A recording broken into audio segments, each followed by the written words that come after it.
আসসালামু আলাইকুম। সলভার্সে তোমাদেরকে স্বাগতম। এই ভিডিওতে আমরা দেখব এইচএসসি ফিজিক্স দ্বিতীয় পত্র তড়িৎ প্রবাহের চুম্বক ক্রিয়া ও চুম্বকত্ব। তাহলে চলো শুরু করা যাক।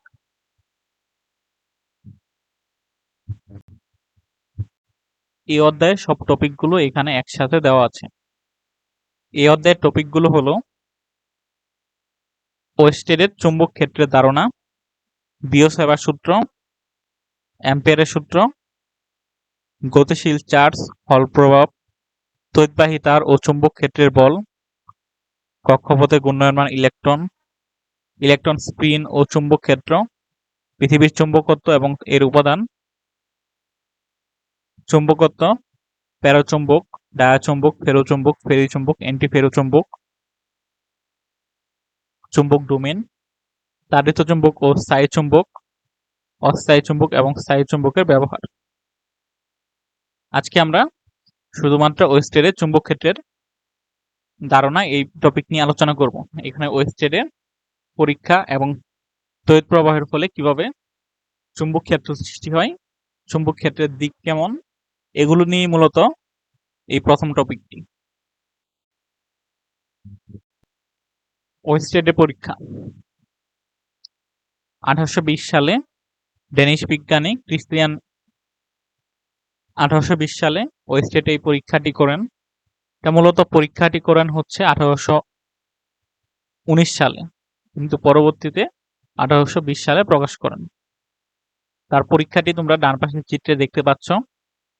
এখানে তিনি দুইটি ধাতব দণ্ড ব্যবহার করেন, এর মাঝখানে একটি স্থায়ী চুম্বক রাখেন যা মুক্তভাবে চলাচল করতে পারে বা মুক্তভাবে ঘুরতে পারে।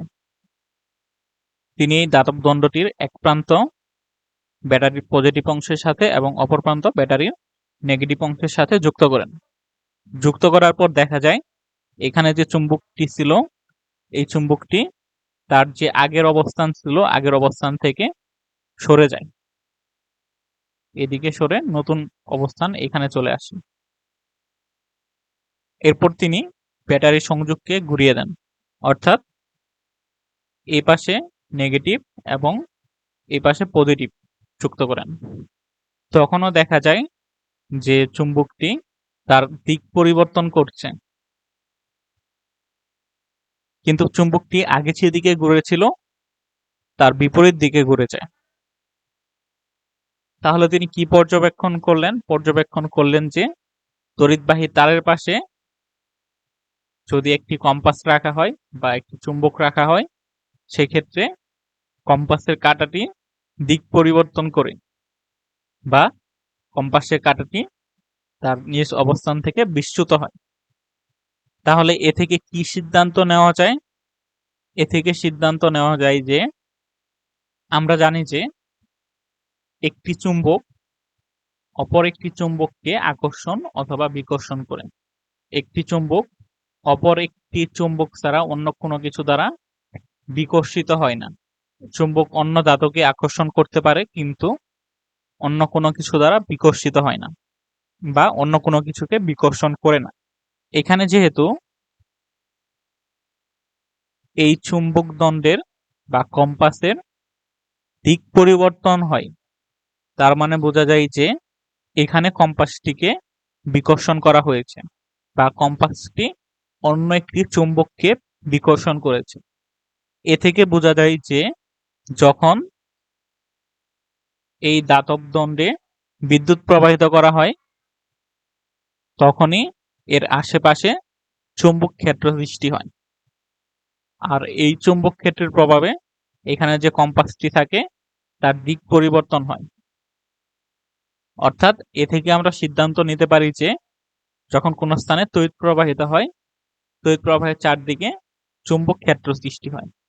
আর এই চুম্বক ক্ষেত্রের প্রভাবে এখানে যে স্থায়ী চুম্বকটি ছিল, অর্থাৎ এই কম্পাসের কাঁটাটি, এই কাঁটাটি বিক্ষিপ্ত হচ্ছে। অর্থাৎ আমাদের সিদ্ধান্ত হচ্ছে যে তড়িৎ ক্ষেত্রের চারদিকে চুম্বক ক্ষেত্র তৈরি হয়। এরপর হচ্ছে চুম্বক ক্ষেত্রের দিক নির্ণয়। এটা নিয়ে আমরা পরে আলোচনা করব।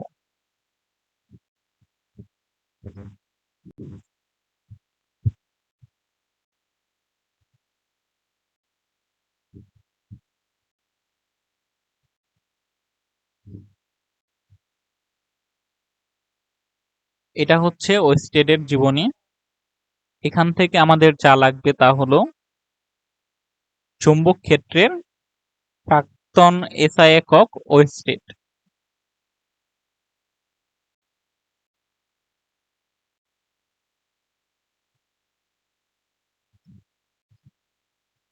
এখানে আমাদের পর্যবেক্ষণগুলো হলো, প্রথমত বিদ্যুৎ প্রবাহ।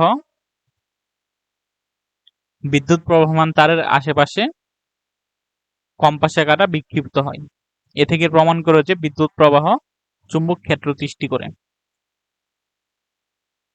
দ্বিতীয়ত, যেহেতু বিদ্যুৎ ক্ষেত্রের দিক পরিবর্তন করলে কম্পাসের বিক্ষেপণের দিকও পরিবর্তন হয়, অর্থাৎ ক্ষেত্রের দিক প্রবাহের দিকের উপর নির্ভরশীল, অর্থাৎ চুম্বক ক্ষেত্রের দিক বিদ্যুৎ প্রবাহের দিকের উপর নির্ভরশীল।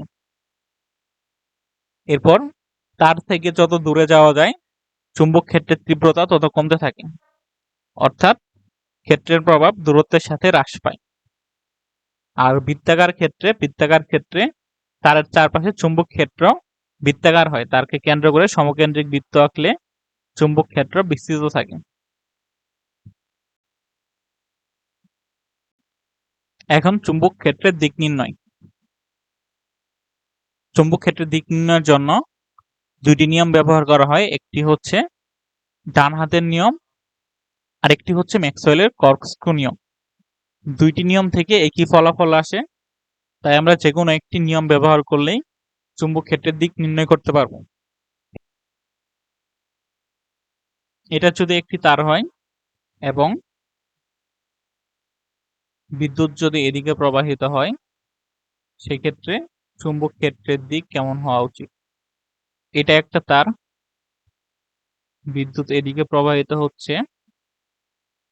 যেদিকে বিদ্যুৎ প্রবাহিত হচ্ছে ওইদিকে যদি আমরা বৃদ্ধাঙ্গুলি প্রসারিত করে অন্য আঙ্গুলগুলো দিয়ে তারটিকে মুষ্টিবদ্ধ করে ধরি, সেক্ষেত্রে বৃদ্ধাঙ্গুলি তড়িৎ প্রবাহের দিক নির্দেশ করে, আর অন্য আঙ্গুলগুলির মাথা চুম্বক ক্ষেত্রের দিক নির্দেশ করে, অর্থাৎ চুম্বক ক্ষেত্র এভাবে বৃত্তাকারে বেষ্টিত থাকে। এটাই হলো ফ্লেমিং এর ডান হস্তের নিয়ম বা ডান হাতের নিয়ম। এরপর ম্যাক্সওয়েলের কর্কস্ক্রু নিয়ম। কর্কস্ক্রু হচ্ছে কর্ক খোলার জন্য যে স্ক্রু ব্যবহার করা হয় সেই স্ক্রু। এই স্ক্রুটিকে যদি এভাবে ঘোরানো হয়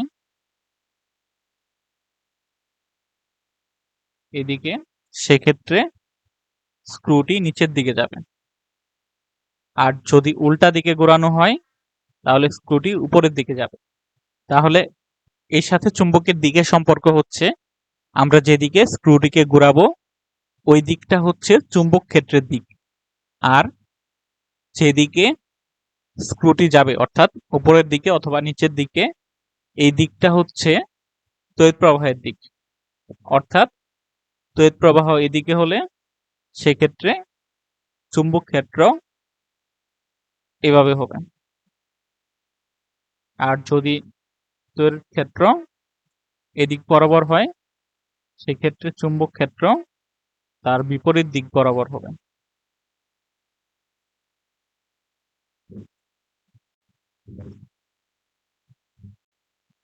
তাহলে এই সূত্রের ব্যবহার হচ্ছে বৈদ্যুতিক মোটরে আমরা ব্যবহার করি loudspeaker, MRI machine, transformer, maglev train, বেতার যোগাযোগ।